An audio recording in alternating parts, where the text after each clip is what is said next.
네, 안녕하세요. 최승락입니다. 지난 시간까지 우리가 했던 게 이제 존 스마트의 심리신경 동일론이라는 거를 좀 배웠었죠. 심리신경 동일론을 의하면은 우리의 정신 상태, 우리의 마음 상태라고 하는 거는 물리적인 뇌 과정과 이제 동일하다라고 얘기를 했고, 여기 슬라이드에 나와 있는 거를 그대로 좀 읽어서 말씀드리자면, 감각 진술이 무언가 보고하는 한, 그러니까 감각 진술이 참 거짓인 한을 얘기를 하는 거죠. 그런 것들은 우리가 우리 심리 상태에 대해서 얘기한 그 자체는 사실은 실제로 뇌의 과정이다. 뇌의 물리적인 어떤 과정이다. 그래서 우리가 어떤 아픔을 느낀다, 고통을 느낀다라고 했을 때는 시신경 섬유라는 것이 어떻게 활성화되는 그런 걸로도 충분히 우리는 생각을 할 수 있다라고 하는 얘기였었고요. 그래서 아픔이라는 거는 시신경 섬유의 활성화이며 신기형 생명학적 지식이 부족해서 우리가 아픔이라고 언급을 했을 뿐, 그 이전에는, 이들은 사실은 이제 동일한 것이다. 그래서, 살아가는 데 있어서 여기 밑에 부분 그림 약간 보시면은, 여기서 이제 통증을 여기 느끼는 거죠. 밑에 부분에 통증을 느끼게 되면 팔을 이렇게 통해가지고 시신경 섬유를 통해가지고 그 통증에 대한 정보가 이렇게 뇌 쪽으로 가서 뇌에서 고통이라는 거를 이제 느끼게 되는데 그 자체, 고통이라고 하는 거는 우리가 뭐 내적이다 어쩌다 이렇게 얘기를 하고 있는데 그 아픔 자체가 시신경 섬유의 활성화 그 자체이다라고 얘기를 하는 게 존 스마트의 물리주의적인 입장이었습니다. 그래서 이거를 그 심리신경 동일론으로 우리는 사용을 하고 있었고요. 약간 시험 준비하시는 것처럼 하실 때 조금 더 이제 상기를 해보실 부분은 행동주의에서 가지고 있는 그 아이디어가 여기로 이제 연결이 되었다. 그 정도까지 보시면 되겠죠. 그래서 이제 그 스마트에 대한 입장에 대해서 바로 비판을 한 사람이 힐러리 퍼트넘입니다. 이었죠. 힐러리 퍼트넘 같은 경우에는 그 퍼트넘이 이제 제시한 1900년대 후반기에 이제 보통 언어 철학이나 수리 철학이나 분석 철학 영역에서는 거의 뭐 다 보이는 분입니다. 이분 굉장히 대단하신 분이고 천재신 분이시죠. 그래서 수리 철학을 공부를 할 때도 저는 굉장히 많이 이제 논문을 읽었고, 특히 심리 철학이나 마음의 철학 이쪽으로 실제 그 논리학 쪽에 수리적인 논문도 굉장히 많습니다. 이분 굉장히 많은 정도는 아니지만 이분 논문을 상당히 좀 많이 읽고는 하는데 힐러리 퍼트넘은 Psychological Predicat이라는 그 논문을 통해 가지고 스마트의 물리주의 입장, 동일론적인 입장을 이제 비판하게 이르렀죠. 보통 그 물리주의나 요런 그 동일론 같은 거를 논문을 읽으면 뭔가 그럴듯한데 뭔가 약간 이상한 부분이 하나씩 생기거든요. 그런 이상한 부분에 대해서 어떻게 도대체 뭐가 잘못됐는지 좀 알기가 힘든데, 그런 부분, 우리가 공격할 수 있는 부분을 딱 집어가지고 명시적으로 표현을 한 다음에, 그거를 공격을 하는 그런 그 깔끔한 논문을 찾아보기가 상당히 힘듭니다. 그런데, 전 그 힐러리 퍼트넘 같은 경우에는, 지난 시간에는 말씀드렸죠. 사이컬러지컬 프레디킷이라고 하는 요 논문에서 존 스마트가 제시한 그 주장 자체가 말하고 있는 전제하고 있는 바를 논증 형식으로 정말 깔끔하게 잘 제시를 해줬었던 거고요. 거기에서 스마트가 요런 가정을 하고 있다. 뇌 상태 가설이라는 거를 충분하고 있다는 거를 굉장히 명시적으로 보입니다. 짧은 논문임에도 불구하고 이런 거를 굉장히 잘 보인 거죠. 그래서 브레인 스테이트 하이포테시스에 의하면 모든 심적 상태가 특정 물리적, 화학적 뇌 상태와 동일하다라고 하는 건데 빨간 부분만 약간 읽어보면요. 해당 유기체가 적절한 물리화학적 구조의 뇌를 소유하고 있고 이게 존 스마트가 가지고 있는 그 이론이 이런 거를 전제하고 있다는 거죠. 그 뇌가 해당 물리화학적 상태에 있어야 한다라는 거를 얘기를 했고 그 다음 부분을 좀 읽어보면 이는 곧 문제가 되는 물리화학적 상태가 포유류의 뇌, 파충류의 뇌, 연체 동물의 뇌 등에서 가능한 상태여야 함을 의미한다. 그러니까 고통이라는 거를 C신경 섬유의 활성화라고 얘기를 했다라고 한다면 고통 자체를 C신경 섬유의 활성화로 해석을 한 거잖아요. 그렇다면은 그 고통이라는 이 메커니즘, 물리화학적인 그 상태가 포유류뿐만이 아니라 파충류나 연체동물 같은 데서도 충분히 설명이 되어야 된다. 죄송합니다. 충분히 설명이 되어야 된다라고 하는 거를 이제 힐러리 퍼트넘은 제시를 한 거죠. 그러면서 이제 동시에 이 상태는 고통을 느낄 수 없는 물리적으로 가능한 어떤 생명체의 뇌에서도 가능한 상태가 되어서는 안 된다라고 하는 거죠. 그러니까 고통을 느낄 수 있는 애들은 다 C신경 섬유가 활성화돼야 된다는 것이고, 고통을 느낄 수 없는 애들은 이런 C신경 섬유가 활성화되는 그런 상황은 절대 있어서는 안 된다. 라고 하는 거를 여기서 얘기를 하는 겁니다. 그래서 이 논문 이후로 이제 심리철학이나 이런 분야에서 스마트의 동일론을 얘기를 하는 데 있어서 가장 많이 쓰는 예시가 요게 돼버린 거죠. 고통은, 동일론이 무슨 뜻이냐면, 고통은 C신경 섬유의 활성화야. 그러니까 굉장히 이렇게 명확하게 설명을 했기 때문에 요런 얘기로 이제 모두가 요약을 하게 되는 겁니다. 이렇게 제가 좀 화면을 좀 가리고 있는데 좀 알아서 좀 봐주셨으면 좋겠습니다. 아까 화면 전환 잘못 넘어간 그런 부분도 있는데 안타깝게도 그런 것까지 편집할 시간이 없는 것 같아가지고 보기에 불편하시더라도 좀 감안을 해주시면 감사드리겠습니다. 그래서 우리가 배웠듯이 힐러리 퍼트남의 스마트 입장에 대한 비판을 아주 단순하게 좀 고려를 한다라고 한다면 요런 논변으로 볼 수가 있을 거거든요. 힐러리 퍼트남의 논변이 굉장히 스마트하다. 존 스마트를 공격하는데도 그 스마트하다고 스마트를 공격하면서 스마트한 이 카운터 이그젬플을 제시를 하는 데 있어서 저 개인적으로 좀 놀랐던 그런 부분은, 이분이 제가 논리학을 전공을 하고 좀 수리철학이나 논리학 요런 쪽으로 논문을 많이 써요. 사실 그 분석철학이나 심리철학이나 요런 부분도 당연히 많이 공부를 하긴 하겠지만, 퍼트넘 논문을 제가 읽은 거는 대부분 수리철학이나 이제 논리학 쪽 논문인데, 사실 심리철학이나 형이상학이나 굉장히 많은 분야에 이분이 논문을 엄청나게 쓰고 있습니다. 그때는 뭐 컴퓨터도 없었을 텐데 정말 천재구나라는 생각을 하게 되고, 요 예시 다수 실현 논변을 제시를 하는 데 있어서도 철학에 사용되지 않고 있는 다른 생물학적인 요소까지도 다 알고 계셨다는 뜻이잖아요. 그러니까 인간은 척추동물이고 생물학적으로 우리가 시신경 구조 자체가 척추가 있는 상태에서 C신경 섬유가 활성화되는 그런 상황을 보고 있는 건데, 포유류가 아닌 문어, 무척추 동물 같은 경우에는 C신경 섬유가 없다라는 것도 충분히 이제 그런 지식을 가지고 계셨기 때문에 이런 논변이 가능한 거겠죠. 그래서 다수 실현 논변을 간략하게 만든 게 아래 보이시는 요거고요. 기말고사 준비를 하실 때 이런 문제 나오면은 논변을 이렇게 좀 단순화해가지고 하셔도 상관이 없다라고 말씀을 드렸습니다. 제가 그 서술 문제 논변 드린 거는 좀 논변이 되게 길게 돼 있잖아요. 그런 거 꼭 보실 필요 없이 이해하기 쉬운 거는 요런 거다라고 좀 생각하시면 되겠고요. 그래서 여기서 쓰고 있는 그 방식 중에 하나는 여러분들이 이제 그 철학과뿐만이 아니라 다른 전공을 가신다든가 이제 취직을 한다든가 하실 때도 논증이라는 거를 사용하실 텐데, 지금 여기서 사용하고 있는 논증의 구조는 어떤 가정이라는 거를 해서 요 가정으로부터 모순이 이끌어내어지면은 가정이 참이 아니다 라고 하는 요런 논증 구조가 있거든요. 다음 학기는 아닐 테고 다다음 학기에 이제 논리학 입문 수업을 하게 될 텐데, 저한테 논리학 입문 들으신 분들은 요거 좀 기억을 하실 겁니다. 그래서 첫 번째 가정으로 뇌상태 가설이라고 하는 것을 가정으로 집어넣어서 뇌상태 가설이 이제 참이다라는 거를 가정을 하게 되면, 전제 1번은 문어는 통증을 느낀다. 물론 인간도 통증을 느낀다는 전제가 숨은 전제로 있겠죠. 그리고 전제 2번, 뇌상태 가설이 참이고, 위에 가정을 했으니까 이게 참이고 라고 얘기를 할 수가 있을 거고, 두 번째로 문어가 통증을 느낀다라고 하면 전제 1번과 가정에 의해서 이 이면 앞쪽 문장이 참이 되는 거죠. 이게 이제 참이 되겠죠. 이게 이제 참이 되면 문어는 통증에 대해 인간과 동일한 화학적 상태를 지닌다라는 전제를 받아들이는 겁니다. 그래서 전제 3번, 문어는 통증에 대해 인간과 동일한 물리화학적 상태를 지니지 않는다.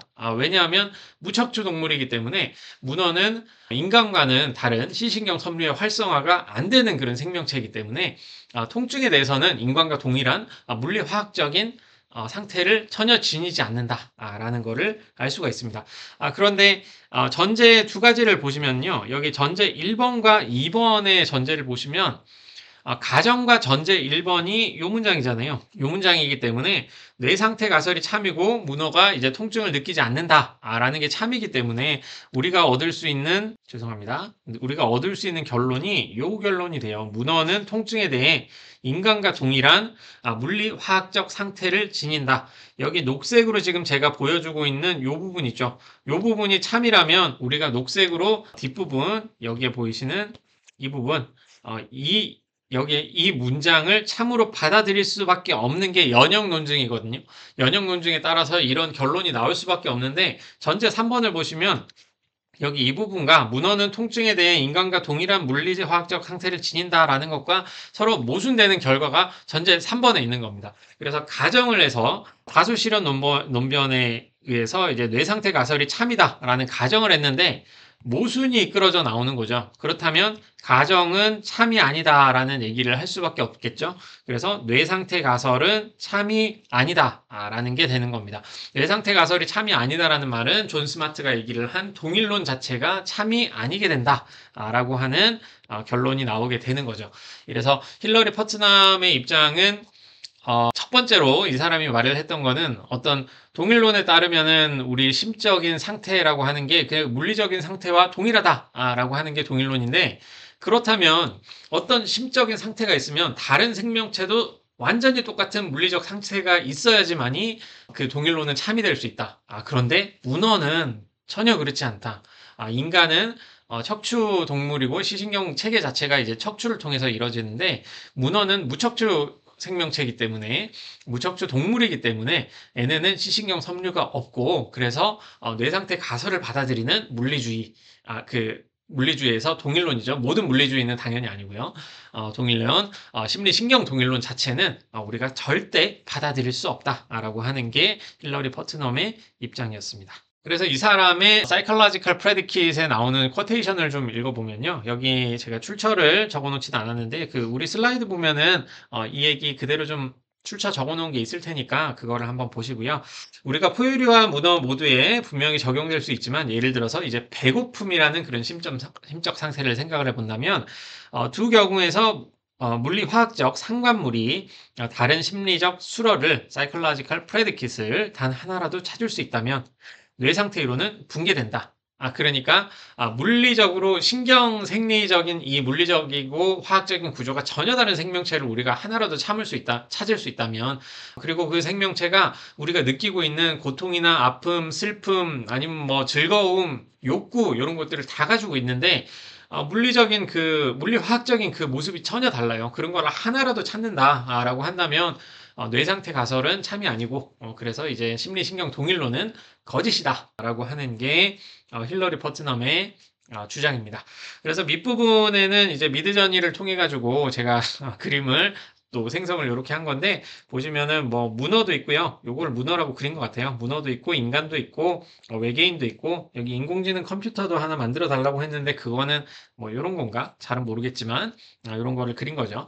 인공지능 컴퓨터가 만약에 의식이 있고 나중에 어떤 고통마저도 느끼게 된다면 그것도 완전히 다른 생명체잖아요. 시신경 섬유가 있는 게 아니라 우리 포유류 같은 경우에 우리 인간이나 지구상에 있는 식물 같은 게 아니라 동물 쪽의 생명체의 대부분은 뭐 곤충도 마찬가지고 단백질 구조의 생명체로 돼 있거든요. 탄소나 단백질 구조.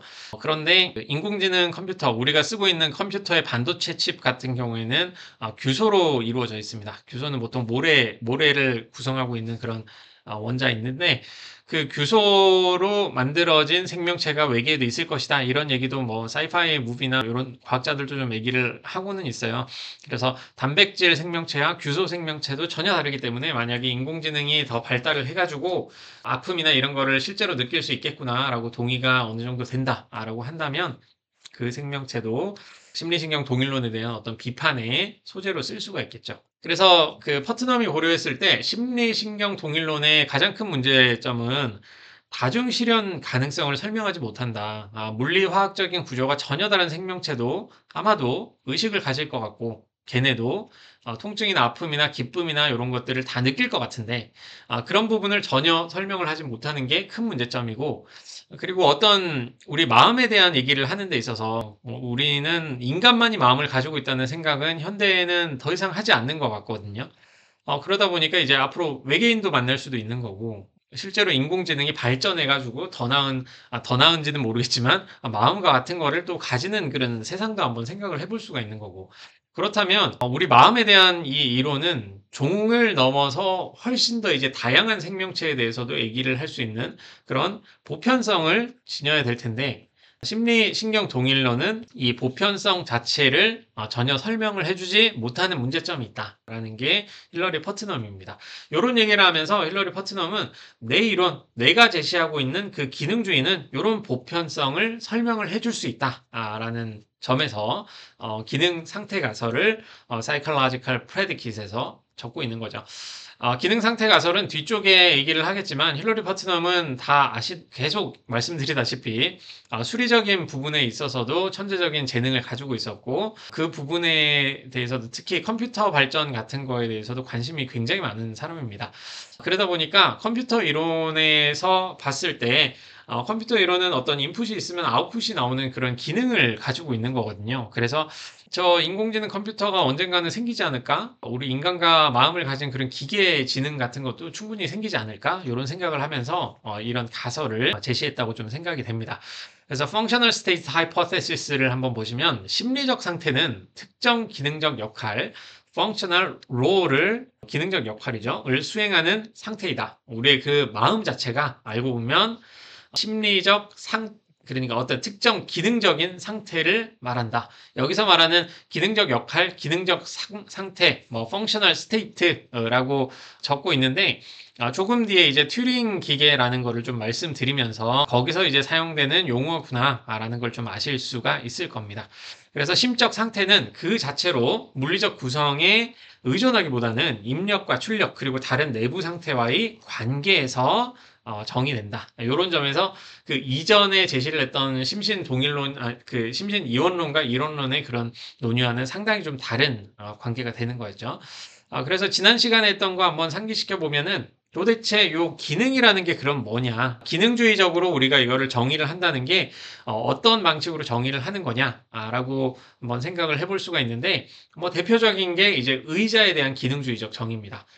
의자를 우리가 정의를 할 때는 여러분 앞에 있는 책상 위에 앞에 있다라고 하더라도 거기에 앉으면은 앉는 기능을 해주면은 그걸 또 의자로 우리는 여기거든요. 그리고 의자들은 여기 보시는 것과 같이 돌로 된 의자도 있고 여기 게이밍 의자 같이 이렇게 최첨단 기술이 들어간 의자도 있을 거고 여기 같이 이제 나무로 만들어진 그런 의자도 있을 겁니다.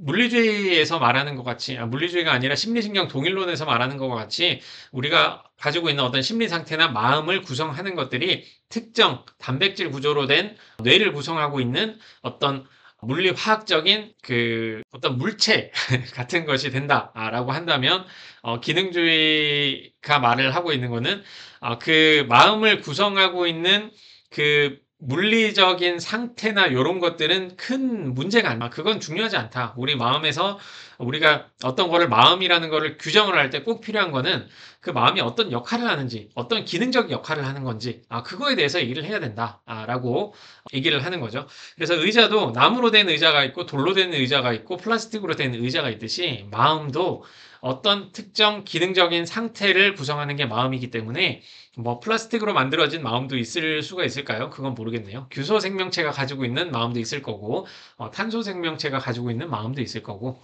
여튼 여러 가지 방식으로 그런 보편적인 마음에 대해서 우리는 설명할 수가 있다. 그 방식이 바로 기능주의다. 라고 얘기를 하는 겁니다. 그래서 우리 마음을 한번 생각을 해보면, 챗GPT 한번 생각을 해보시면은 채팅창에 기능주의에 대해서 설명해줘 라고 입력을 넣으면은 중간에 처리 과정을 통해 가지고 출력을 내놓죠. 기능주의가 어떻게 되고 샬라샬라 이렇게 얘기를 할 텐데 우리 마음도 눈, 코, 입, 귀나 우리가 가지고 있는 이 센서리 인풋이라고 얘기를 하고 있죠. 인풋. 그 감각 정보라고 하는 거를 우리가 뭐 손으로 잡는다든가 본다든가 듣는다든가 먹는다든가 맛을 느낀다든가 그런 것들을 하게 되는데 그런 입력이 있다라고 할 때 환경적 자극으로부터 그런 입력을 우리가 이렇게 받기 시작을 하는 그 부분이 기능에 있어가지고 어떤 인풋의 영역, 입력의 영역이 있다는 거죠. 슬라이드에 보시는 것 같이 만약에 우리가 굉장히 귀여운 저런 강아지를 봤을 때 그 귀여운 대상에 대한 어떤 입력 작용을 하게 되잖아요. 냄새도 있을 거고, 눈으로 보는 시각적인 자극도 있을 거고, 여러 가지도 있을 텐데, 저렇게 귀여운 대상을 보게 되면은, 뭐, 누구든지 굉장히 이제 심쿵하게 되죠. 마음속에서 굉장히 귀엽다라고 하면서 눈을 떼지 못하게 되고 귀엽다라는 거를 느끼게 되면은 어떤 그 생리작용 같은 것도 일어나기 때문에 얼굴도 붉어질 수도 있고 동공도 커질 수도 있고 그런 처리 과정이 좀 지나는 거죠. 그 기능적 상태에 들어가서 이제 그 입력에 대해서 머릿속에서 이제 생리적으로 이렇게 처리를 하기 시작을 하면 그 최종적으로 출력이 되는 거는 이제 뭐 표정으로 나타난다든가 맨 마지막에 보시는 것과 같이 이렇게 뭔가 사랑에 빠진 그런 표정을 한다든가 어떤 행동을 한다든가 하고 하는 거를 어떤 그 기능주의가 이제 설명하는 우리 마음 상태라고 볼 수가 있는 거겠죠.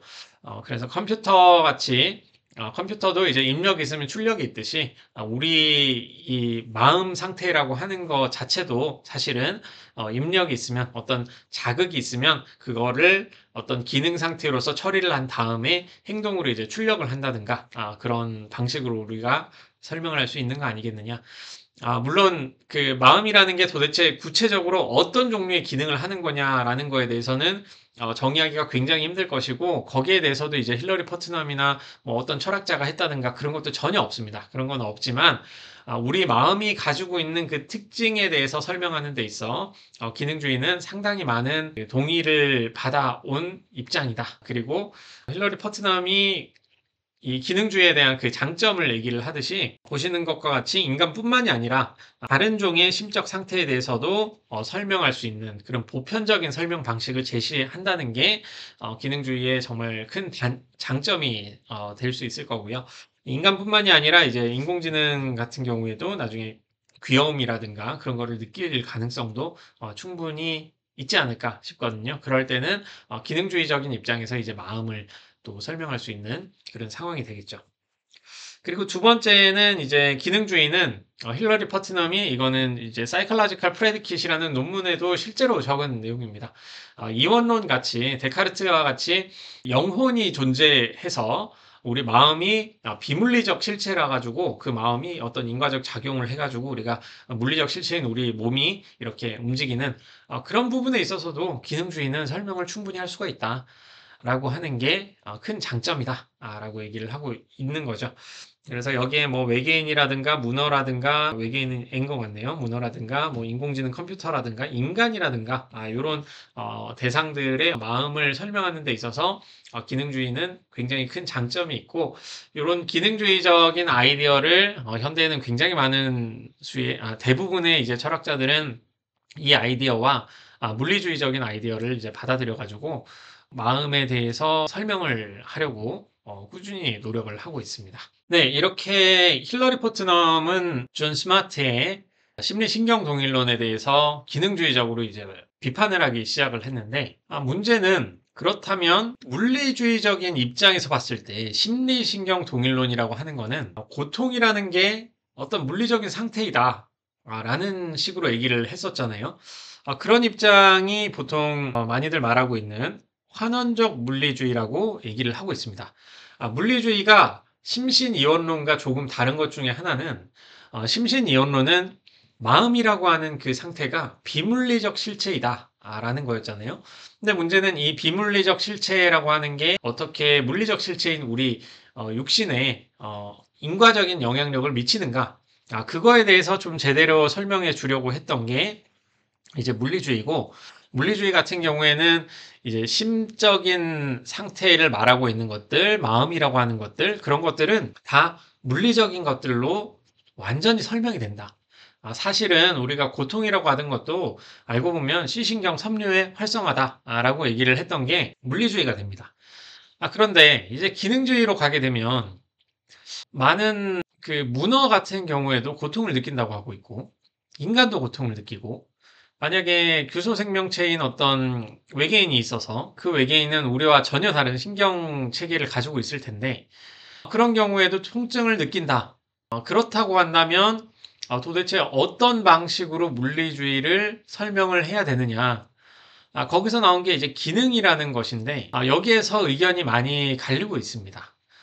그래서 여기서부터 이제 나오기 시작한 것이 비환원적 물리주의라고 하는 이런 입장이 나오기 시작을 하는 거죠. 비환원적 물리주의를 한번 읽어보면 정신적 속성이 물리적 속성에 의존하거나 이를 초월하지 않지만 물리적 속성으로 완전히 환원되지 않는다. 그러니까 우리 마음이라고 하는 게 물리 세계의 폐쇄성, 김정은 선생님이 말하셨던 그 논증을 한번 생각해 보시면, 우리 물리 세계라고 하는 것들은 어떤 인과관계에 의해서 벌어지고 있고, 그 인과관계를 설명하는 물리적 사건이 결과라고 한다면 그 원인은 또 물리적인 원인 밖에 있을 수가 없다라고 하면서 우리가 생각하고 있는 이 마음이라고 하는 속성, 뭔가 배가 고파서 음식을 먹고 싶다는 그 욕구라는 심리적 상태, 그런 것들이 만약에 우리가 밥을 먹는 행위, 결과의 원인이 된다고 한다면 그런 욕구 자체도 사실은 알고 보면 물리적인 속성에 의한 그런 것이다 라고 했던 게 물리주의 어떤 그 김재건 선생님의 논변이었죠. 그렇게 봤을 때 도대체 환원적 물리주의를 고려하지 않고 비환원적 물리주의를 어떻게 주장을 할 수가 있는 거냐. 그런 생각이 들기 시작하거든요. 그 마음이라고 하는 거는 물리적 속성에 의해서 설명이 돼야지만이 물리주의를 따르는 것 같은데, 비환원적 물리주의자는 정신적 속성이 물리적 속성에 의존하거나 요거를 우선 받아들이는 거죠. 이를 초월하지는 않는다. 물리세계를 넘어서지는 않는다. 우리 마음이라고 하는 것이 물리세계 내에서도 충분히 설명이 가능하다. 라는 건 우선 받아들이는데, 문제는 물리적 속성으로 완전히 환원되지 않는다라는 얘기를 하는 거죠. 스마트 같은 경우에는 뭐 실제로 이런 얘기를 하지는 않았습니다만, 비환원적 물리주의가 말하고 있는 게 도대체 뭐냐? 도대체 정신적 속성이 물리적 속성에 의존하면서도 물리적 속성으로 완전히 환원되지 않는다는 게 무슨 말인가? 거기에 대한 질문을 할 수가 있는 거겠죠. 거기에 대해서 이제 특히 김재건 선생님이나 데이빗 루이스라고 하는 또 다른 굉장히 유명한 철학자가 있는데, 저희는 김재건 교수님만 얘기하도록 하겠습니다. 김재건 교수님이 여기에서 물리주의적인 설명을 하는 데 있어서, 특히 비환원적 물리주의를 설명하는 데 있어서 굉장히 큰 역할을 했던 부분 중에 하나가 이 수반 개념을 가져오게 됩니다. 슈퍼비니언스라는 이 표현인데, 환원이라는 표현과 수반을 구별을 하면서 수반적 물리주의로 이제 우리 마음에 대해서, 물리 세계 내에서 우리 마음을 설명할 수 있는 그런 장치를 하나 마련하는 거죠. 수반이라는 개념은 이전부터 조금씩 이제 지무어라든가 많은 그 학자들이 어느 정도 얘기는 하고 있었는데, 그 심리 철학에서 이렇게 김재건 선생님이 사용하고 나서부터는 보통 수반이라는 개념을 하면은 심리 철학을 이제 떠올리게 되는 그런 상황이 됩니다. 그리고 최근에 이제 물리주의자들의 대부분의 상당히 많은 부류들이 이제 기능주의를 따른다든가, 단순히 이제 존 스마트의 이런 환원적 물리주의를 따르는 사람은 거의 없게 되는데, 그러다 보니까 이 수반 관계라고 하는 것은, 슈퍼비니언스 이 관계는 대부분의 철학자들이 다 받아들이고 있는 그런 입장으로 보셔도 되겠고요. 이런 점에서 이제 김재원 선생님의 그 영향력을 또 볼 수 있는 부분이 아닌가라고 생각됩니다. 중간 부분 한번 보시면은 조금 더 이해하기 쉽도록 제가 조금 줄여놨는데요. 환원적 물리주의는 정신적 속성은 물리적 속성으로 환원된다라고 하는 입장이고, 비환원적 물리주의는 정신적 속성은 물리적 속성에 의존하지만 완전히 환원되지는 않는다라고 얘기를 하고 있어요.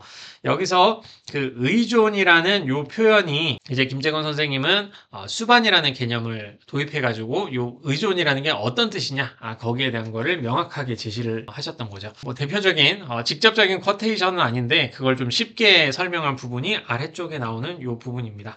내 몸의 그림자와 내 몸은 다르다. 그러니까 우리가 뭐 햇빛 아래에 있다라고 한다면은 우리 몸에 형상이 있을 텐데 물리적인 형체가 있겠죠. 그 형체에 빛을 받으면 그림자가 생기잖아요. 그리고 그 그림자라는 거는 내 몸과 육체적인 몸과는 전혀 다른 거겠죠. 마음도 좀 그림자와 비슷하기 때문에 이런 예시를 제가 뭐 만들어 가지고 든 건데 내 그림자가 내 몸으로 환원될 수는 없겠죠. 그림자와 물리적인 이 형체 자체는 다르기 때문에. 하지만 그 그림자의 모양 변화는 내 몸의 변화에 의존한다고 할 수가 있습니다. 몸이 변한다면 그림자가 완전히 변한다라고 할 수 있으니까요. 그래서 이러한 관계를 김재건 교수님은 이제 수반 관계라고 얘기를 하시고 계십니다. 그래서 수반 관계가 어떤 관계냐, 거기에 대해서 조금 자세하게 설명을 해보도록 하겠습니다. 이번 학기 가장 어려운 부분이 되겠네요. 하나씩 읽어보죠. 임의의 속성들의 집합이고요. 혹은 사실들의 집합, X와 Y에 대해서 다음이 성립한다. 우선 읽고 좀 설명드리겠습니다.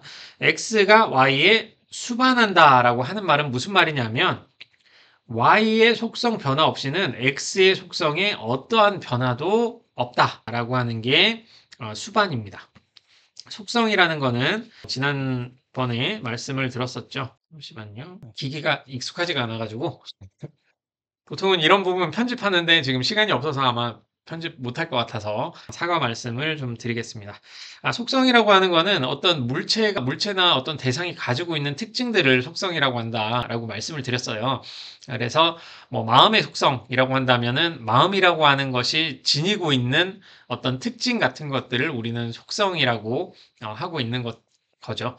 그리고 뭐 육체의 속성이라고 한다면은 우리 이 심신의 속성이라고 한다면 뭐 단백질로 이루어져 있다든가 어떤 키가 몇이라든가 그런 것들을 다 속성으로 여길 수가 있을 텐데 그 어떤 대상들을 수반 개념을 우리가 설명을 하는 데 있어서 두 대상 간의 그 관계에 대해서 마음과 육체에 대한 관계라든가 뭐 그런 것들을 비교하기 시작을 할 텐데 그때 고려를 하는 거는 그런 여러 가지 속성에 대해서 얘기를 하는 겁니다. 이런 어떤 달력의 속성을 얘기를 한다라고 한다면 어떤 종이로 돼 있다든가 네모나다든가 여기 약간 보시면은 여기 스프링 같은 것도 있죠. 이런 스프링 같이 동그란 스프링으로 되어 있다든가 하얀색이라든가 이런 것들이 다 이제 속성이 되는 겁니다.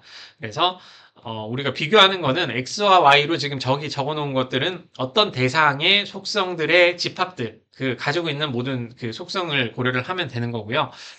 그래서 X가 Y에 수반한다라고 하는 거는 Y의 속성에 변화 없이는 X의 속성에 어떠한 변화도 없다라고 하는 거고, 아까 그 그림자 예시 다시 한번 생각해 보시면, 그림자를 X로 하나 두시고, 육체라고 하는 것을 Y로 이렇게 두신다라고 하면은 어떤 그림자의 속성이 있을 거 아니에요. 그림자가 육체에 수반한다라고 하는 거는 육체에 대한 어떤 변화 없이는 그림자에 대한 그 어떠한 속성도 변하지 않는다. 그러니까 제가 가지고 있는 어떤 그림자가 있을 텐데 저의 육체에 어떤 형태적인 변화가 없다라고 하는 것, 변화가 전혀 없다면 그림자의 그 모습도 전혀 변하지 않는다라고 하는 게 수반 개념이 되겠고요. 그걸 좀 단순하게 이렇게 적은 거를 한번 보시면 이렇게 좀 자세하게 적으면 좀 복잡해서 이해하기가 힘들 수가 있잖아요. 그래서 물론 그 서적 우리 교재인 그 심리철학 교재를 읽어보시면 강수반, 약수반에서 거기에 대해서 이제 가능세계 끌어들여 가지고 설명하고 그런 여러 가지가 있는데 그 부분은 혹시 관심 있으시면 도전해 보시길 바라겠습니다. 그 심리철학에 훨씬 더 이제 진지하게 심리철학을 공부하고 해보고 싶으시면 그런 개념들에 대해서도 충분히 익숙해지셔야 되기 때문에 그것도 최대한 좀 보셨으면 좋겠습니다. 여러분들이 보고 있는 이 슬라이드들도 사실은 그 심리철학 교재에 나와 있는 것들을 최대한 제가 좀 노력을 해서 이게 쉽게 전달이 되는지는 모르겠지만 그거를 최대한 이해하실 수 있게 노력을 하고 있는 거거든요. 그런 상태에서 책자를 보시면은 조금 어려우실 수 있는데 만약에 이 심리철학 들으시는 분들 중에 분석 철학으로 대학원에 가고 싶다라고 하신다면 적극 권장합니다. 갑자기 대학원 가가지고 원서를 읽으셔야 되는데 학부 수업에서 들었던 내용과 같은 내용인데 도대체 그 원서의 내용을 읽어보면 예를 들어서 그 기능주의에 대해서 힐러리 퍼트남에 대한 얘기를 했었는데 힐러리 퍼트남의 Psychological Predict이라는 논문을 그 자체로 읽어보시면 어떻게 저 논문에서 이 수업 내용이 나올 수 있지? 요거를 좀 당황하실 수도 있거든요.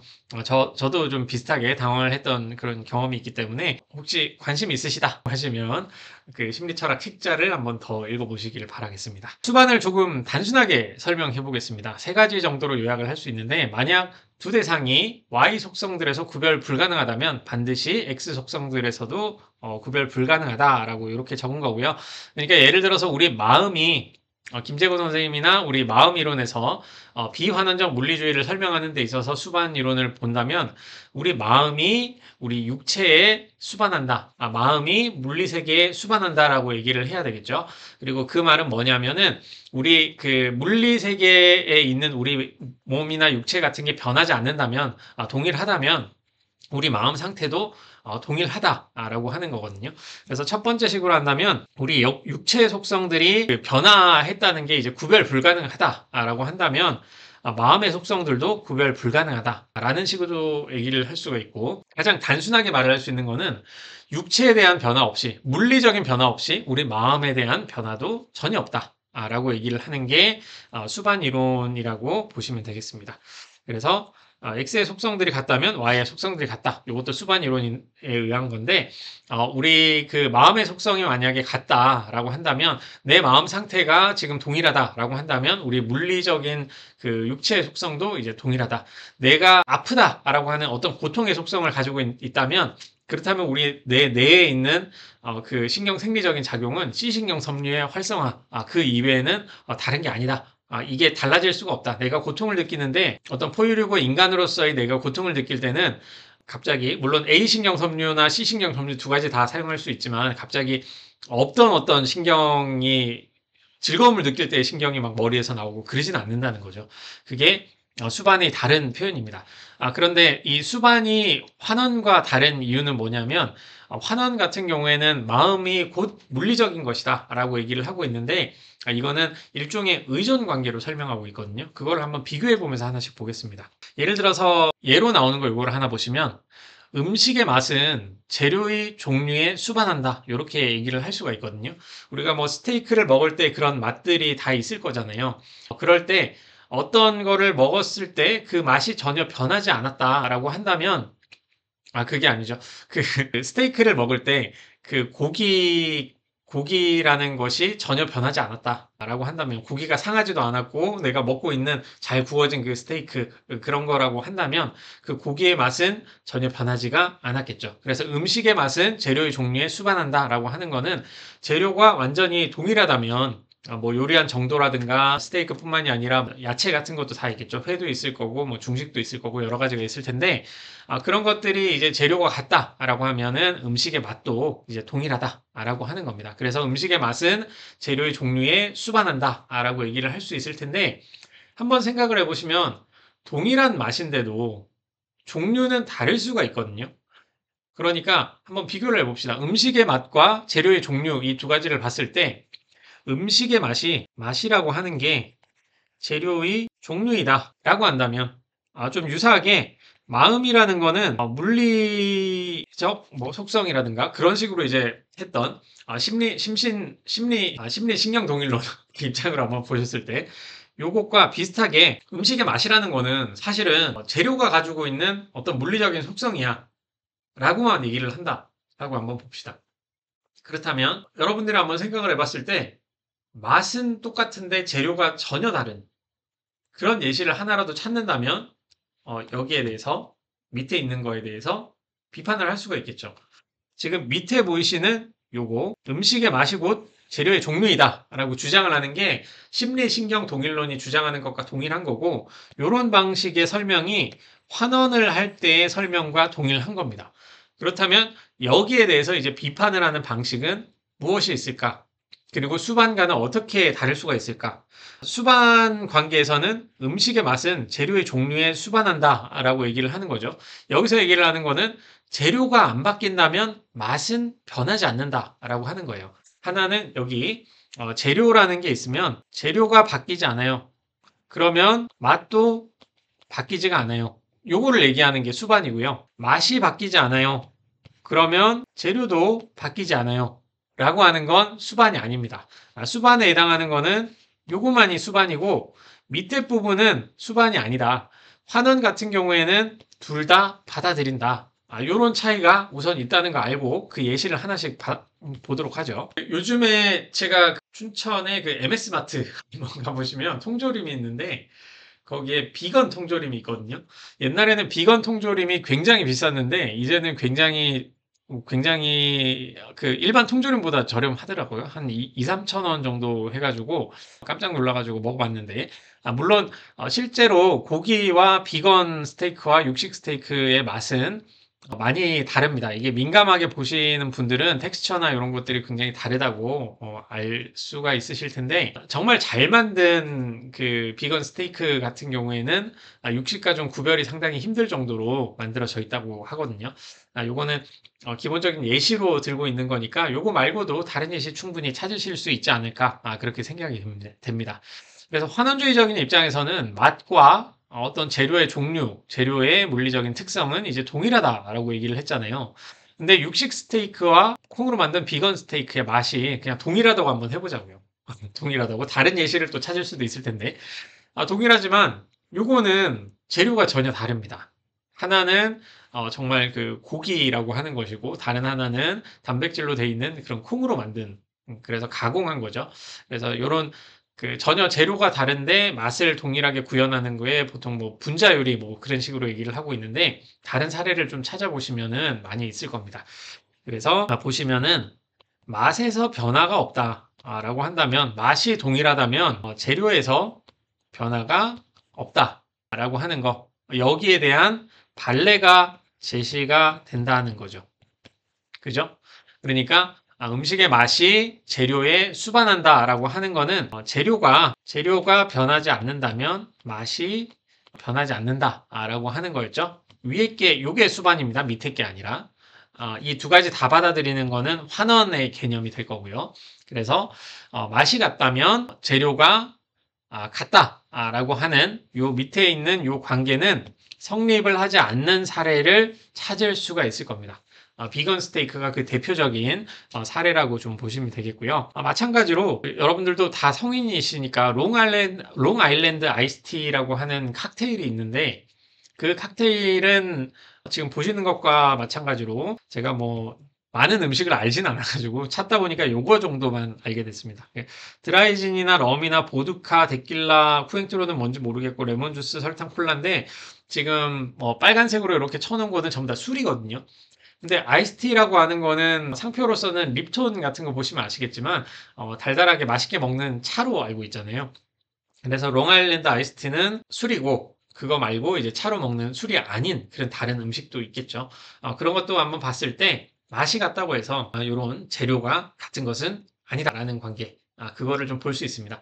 그래서 수반 관계라고 하는 거는 X가 Y에 수반한다라고 하는 그런 관계는 Y가 변하지 않으면 이거 헷갈리겠네요. X라고 하는 거니까 Y가 같다라고 하면 X도 같다라고 하는 게 수반 관계로 보시면 되겠고 수반 관계가 아닌 거 환원 관계에서 꼭 받아들이는 거는 X가 같다면 Y도 같다라고 하는 게 이 두 가지가 합쳐져야 환원이 됩니다. 환원 관계가 되는 거고 여기는 이제 위에 거는 수반 관계에서만 고려를 하는 거다. 그래서 환원과 수반 관계는 이런 식으로 이제 차이를 알 수가 있다라고 하는 거 확인하시면 되겠습니다. 그래서 환원과 수반에 대해서 얘기를 계속 드렸는데 밑에는 환원에 대해서 약간 규정을 해놓은 거죠. X가 Y로 환원된다는 거는 X의 속성을 Y의 속성으로 완전히 설명 가능하다는 뜻이다. 이것도 환원에 대해서 제가 뭐 쓰고 있는 거 사실 환원이라는 표현이 심리철학뿐만이 아니라 이거는 그 다른 전공에서도 많이 쓰고 있거든요. 논리학에서도 쓰고 있고 뭐 다른 식으로 하고 있는데 보통 어떤 X가 Y로 환원된다라고 한다는 거는 그게 그 두 가지가 이제 거의 완전 동일하다라는 식으로 좀 적고 있습니다. 속성적으로는 최소한 동일하다라고 얘기를 하는 건데 한번 환원과 수반을 비교를 해보시면 1, 2번 비교해 보시죠. 심적 속성은 물리적 속성에 수반한다라고 하는 거는 물리적 속성이 변하지 않으면 심적 속성은 변하지 않는다. 라고 하는 거였죠. 그리고 심리적 속성이 물리적 속성으로 환원된다라고 하는 거는 물리적 속성과 심적 속성이 사실상 그 설명적인 역할에 있어주고는 동일하다라는 걸로 보시면 되겠죠. 근데 환원 같은 경우에는 아까 보셨던 어떤 맛과 재료의 관계, 마음과 물리적인 관계 이런 것도 이제 힐러리 퍼트넘이 제시한 그런 발레를 한번 생각해 보시면 만약에 그 2번이 참이다. 두 번째 여기 환원 관계가 성립을 한다라는 거를 받아들인다라고 한다면 수반 관계는 성립을 하겠죠. 왜냐하면 다시 한번 보시죠. 수반 관계라고 하는 거는 x가 y에 수반한다. 요거는 y가 변화하지 않으면 x가 변화하지 않는다. 요게 이제 수반이 가지고 있는 한 관계라고 했잖아요. 근데 여기에 더해서 x가 변화하지 않으면 y가 변화하지 않는다. 라고 하는 게 더해지면은 이제 환원 관계가 된다고 했습니다. 그래서 환원 관계가 만약에 성립을 한다라고 하는 거는 요 전체를 다 받아들이는 것으로 볼 수가 있잖아요. 환원 관계가 다 이렇게 성립을 한다라고 보시면 그렇다는 거는 환원 관계가 성립을 하면 수반 관계도 성립을 한다라고 보실 수가 있겠죠. 그럼 반대로 수반 관계만 성립을 한다라고 하면 환원 관계는 성립을 할까요? 당연히 안 하겠죠. 발레도 있으니까요. 재료 맛이 어떤 재료의 속성과 이제 동일하다라고 하는 게 환원 관계라고 했는데 수반 관계는 재료가 변하지 않으면 맛이 변하지 않는다. 그 정도만 얘기를 하고 있는 거기 때문에 환원 관계가 성립을 하면 수반 관계는 성립하겠지만 수반 관계가 성립한다고 해서 환원 관계가 성립을 하는 것은 아니다. 이런 차이를 한번 생각해 보시면 되겠습니다. 이런 차이를 알았을 때 많은 물리주의자들 현대를 살아가고 있는 기능주의를 따르면서도 이제 물리주의를 이제 따르는 상당수의 이제 학자들이 상당수라고 해도 될지 모르겠는데 최소한 심리신경 동일론과 같은 존 스마트의 입장을 그대로 따르진 않습니다. 그래서 그 환원적 물리주의를 주장하는 사람을 그렇게 많이는 볼 수가 없을 텐데, 그래서 이제 비환원적 물리주의를 또 주장하는 거를 볼 수 있을 텐데, 비환원적 물리주의를 어떻게 설명을 할 수가 있느냐? 비환원적 물리주의를 보시면 정신적 속성이 물리적 속성에 의존한다라고 얘기를 했잖아요. 요 의존이라는 표현이 그리고 뒤쪽에 보시는 초월하지 않지만이라는 표현이 초월하지 않는다라고 하는 이 표현이 수반 관계를 얘기를 하는 겁니다. 수반 관계를 가진다는 거는 물리적 속성과 정신적 속성이 동일하다는 뜻은 아니니까요.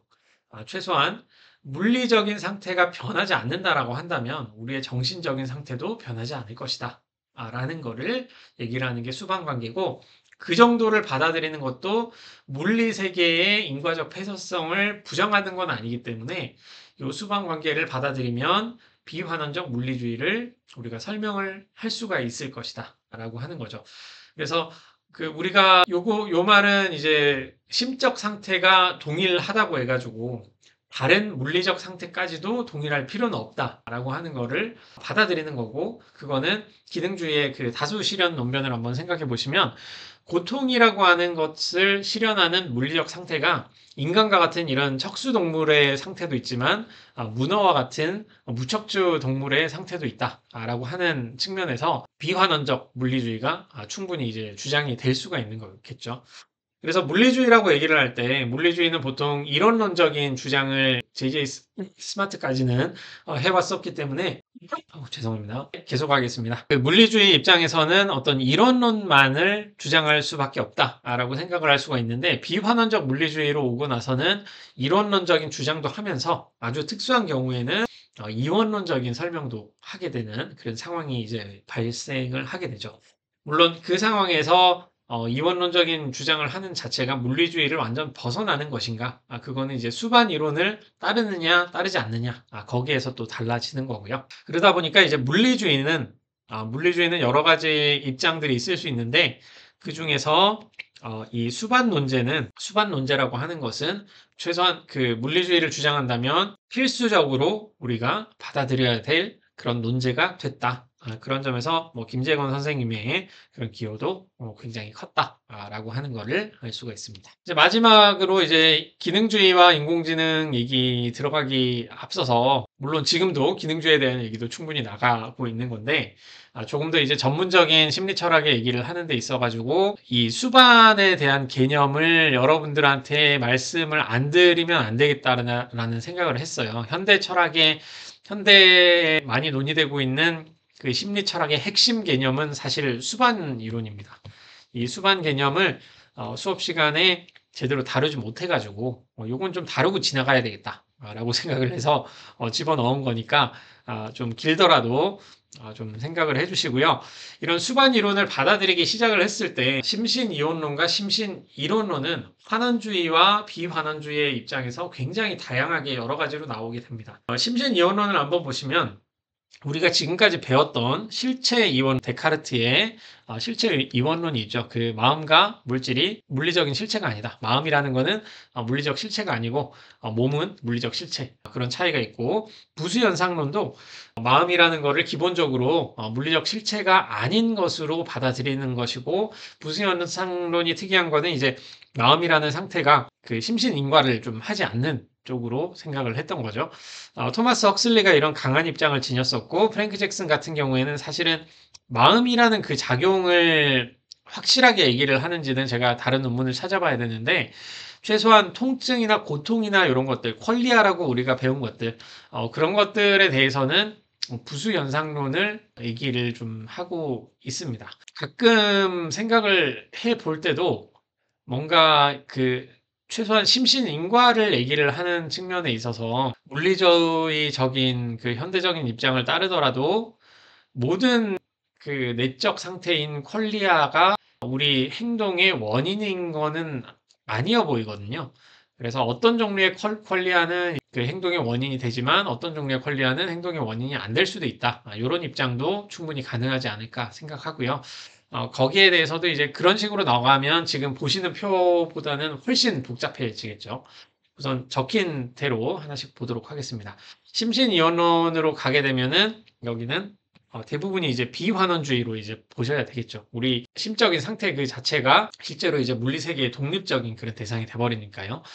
그 다음으로 보실 거는 기능주의도 사실은이 아니라 기능주의의 아주 특수한 형태로 이런 주장을 할 수도 있다라는 점에서 심신이원론의 어떤 기능주의적인 입장도 충분히 얘기를 할 수가 있다라고 해서 이렇게 제시를 한 거고 여기에 그 심신 인과관계의 예라고 해놨는데 보통 기능주의자들은 인과관계를 고려를 하기 때문에 그냥 예라고 한 거고 이거를 좀 부정하는 기능주의도 있을 수도 있습니다. 그런 부분도 있을 수 있으니까 그거는 한번 생각을 해보시고요.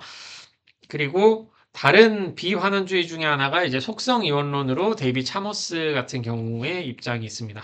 차머스의 입장은 우리가 전혀 배우진 않았는데 저도 이 부분은 잘은 모르겠어요. 최근에 오시면 차머스가 그런지는 모르겠습니다만 이제 종교를 믿는 사람들 중에서 비환원주의면서도 이제 물리세계의 독립적인 어떤 마음이라는 존재를 얘기를 하고 있는데 그런 얘기를 하다 보니까 또 여기에 그 데이비 차머스를 넣는 게 좋은지는 모르겠네요. 최소한 그 물리주의 입장에서 데이비 차머스가 속성 이원론을 주장을 하고 있고 물리적 토대 위에 독립적인 정신 속성인 마음을 얘기를 하고는 있는데 최소한 요 입장들과는 다른 입장으로 볼 수가 있겠죠. 마음의 속성에 대해서 분명하게 얘기를 하기는 어렵긴 하지만 최소한 그 물리적 토대 위에라고 하는 게 마음이라는 게 뭐 수반관계에 있어가지고 인과적인 물리세계의 인과적 폐쇄성을 완전히 그 영향을 받는다라고 좀 강하게 주장하시는 거는 좀 아닌 것 같거든요. 이 부분은 좀 공부를 하시더라도 애매한 부분이기 때문에 우선 심신이원론 쪽으로 제가 올려놓기는 했는데 이렇다고 해가지고 완전 비물리적 실체로서의 마음을 강하게 주장을 하시는 건가? 그 부분은 좀 제가 자신이 없습니다. 그런 부분은 자신이 없고 자세하게 언젠가는 또 요 부분도 자세하게 좀 설명을 할 수가 있겠죠. 제가 컨택하고 싶은 철학자 중에 젊은 철학자라고 해도 지금 50대 중반이실 텐데 그 한 분이 데이비 차머스기 때문에 요거는 앞으로 저도 공부를 보도록 하겠습니다. 너무 솔직해서 좀 죄송하고요. 모르는 걸 뭐 안다고 할 수는 없기 때문에 그렇게 말씀드린 거고, 두 번째 심신 이론론으로 오기 시작하면 이제 환원주의냐 부의환원주의냐에 따라서 굉장히 여러 입장이 있을 수 있습니다. 심리 신경동일론도 마음은 특정 신경 생리 작용과 이제 같다라고 하는 입장이었죠. 이 입장도 이제 현대의 많은 분들이 이제 받아들이지 않는다라고 했는데, 우리 마음이라는 게 굉장히 다양하잖아요. 발레로 든 거는 이제 고통과 같은 퀄리아라고 하는 조금 마음의 그 복잡한 그런 것보다는 조금 단순한 형태의 퀄리아만 얘기를 하고 있는데, 마음 중에서 어떤 고지능적인 어떤 기능 자체는 사실은 우리 뇌 내에서만, 뇌라는 이 메커니즘 내에서만 구성이 가능한 거 아니냐라는 입장을 또 가진다면, 심리 신경 동일론도 좀 다른 형식으로 지지될 수 있는 방향도 있다라는 거를 생각을 좀 해주셔도 좋을 것 같고요. 두 번째는 이제 기능주의인데, 기능주의 같은 경우에도 이제 비환원주의적인 물리주의로 이렇게 가가지고 지금까지 설명드린 것 같이 주장을 또 할 수가 있을 것이고, 김재곤 선생님 같은 경우도 이제 비환원적인 물리적인 상태로 완전 환원이 불가능한 어떤 정신적인 상태가 있다. 마음의 어떤 상태 중에서는 물리적인 상태로 환원이 정말 힘든 부분이 있는 것 같다. 그게 뭔지는 모르겠지만 그런 주장을 하시는 거죠. 김재건 선생님 같은 경우가 이제 물리세계의 폐쇄성을 최대한 지키면서도 마음의 본질에 대해서 탐구를 하시다 보니까 이런 입장이 됐고, 이 입장이 생각보다 좀 애매해 보일 수가 있는데, 그래도 뭐 데이비 차머스보다는 좀 일관적인 입장으로 보일 수도 있는 거라서 한번 고민을 좀 해보셨으면 좋겠죠. 비환원주의로 오기 시작하면 그 직관을 이해하기가 어려운 부분이 상당히 많기 때문에 좀 어려운 것 같습니다. 이 부분도. 얼마 전에 그 제가 외부에 출장 가가지고 여러분들이 보시고 있는 심리철학을 같이 번역하신 그 광주과기원의 지스트, 거기에 김재원 선생님 제자이신 원치욱 선생님이 있거든요.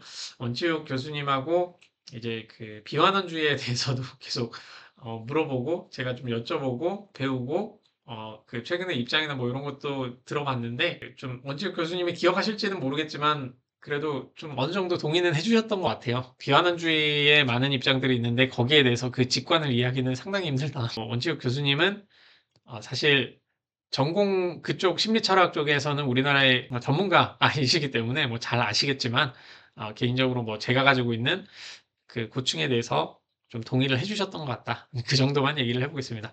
그리고 마지막으로 논리적 그 행동주의가 있었죠. 이것도 심리 이론론으로 보시면 되겠고, 물리주의와는 다르지만 환원주의적인 입장으로 이해를 하시는 게 좀 괜찮을 것 같습니다. 칼 햄펠 같은 경우가 주장을 했는데, 사실 햄펠이 말하는 거는 완전한 행동주의로 볼 수는 없을 거고, 우리 수업 시간에 다루진 않았지만 길버트 라일이라는 사람이 컨셉트 오브 마인드라는 책이 있는데, 거기서는 실제로 우리 마음의 상태를 행동에 대한 수로로 최대한 번역하려고 노력한 책이거든요. 물론 현대에는 오히려 행동주의는 정말 안 받아들이는 사람이 거의 없는 수준인 것 같습니다. 그래서 만약에 여러분들이 심리철학을 앞으로도 공부를 하신다라고 한다면 지금 이 표가 웬만해서는 좀 정확하지 않을까 싶습니다. 정리를 좀 해봤는데 이런 표 같은 것도 좀 도움이 됐으면 좋겠습니다.